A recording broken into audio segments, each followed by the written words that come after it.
Today we're going to analyze Ford and see whether right now is a good time to invest in the company for the long term. First, let's see if there's a good business behind the stock. We'll look at 14 metrics to determine the business fundamentals.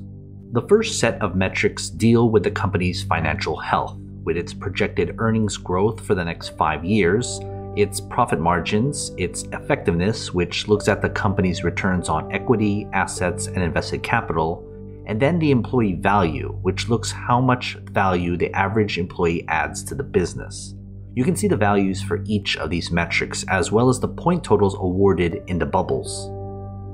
The next set of metrics looks at the investment opportunity afforded to shareholders. Here we get the dividend yield, its payout ratio, which is how much of the company's earnings are going out to pay shareholders, and the cash and cash equivalent the company has in order to pay dividends, reinvest, and off the debts it has on its books. Again, you can see the values for each metric as well as the points given for each. This third set of metrics deals with the valuation of the company's stock based on its business. Think of the P/E ratio as a measure of speculation around the stock. We want them low. The PEG ratio adds earnings growth with the P/E ratio. Then the 200-day simple moving average is the average stock price over that period. We want that low because it means we have a cheaper stock price. And then short float is basically how bearish other investors think of the stock. For these 4 metrics, we want the values to be as low as possible. That will give us a higher point total within the bubbles. And the fourth set of metrics look into other relevant data.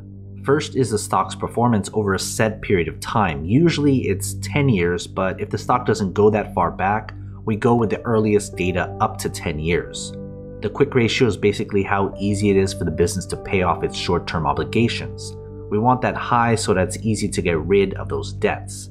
And then Wall Street is the average consensus rating Wall Street analysts give the stock, from a strong buy of 1 to a strong sell of 5. Again, the better values get a higher point total. Adding everything together, we divide the points awarded by the maximum points possible, which is 70. That gives us the business grade for the company. We want the business grade to be above 50, meaning it has a better than average business. But of course, we can't forget about the fair price and whether it's the right time to buy the stock. I use a discounted cash flow model taking into account a 10% margin of safety.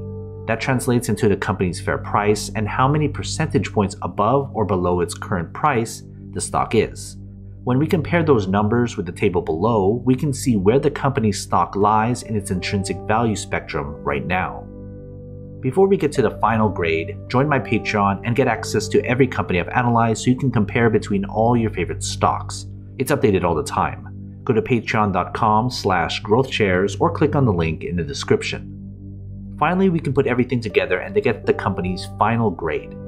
Adding the business grade and the fair price grade, we can see here the company's final grade. Anything less than 50 means it's not a good long-term investment. A final grade above 50 means it would make a good long-term investment if you bought the stock right now.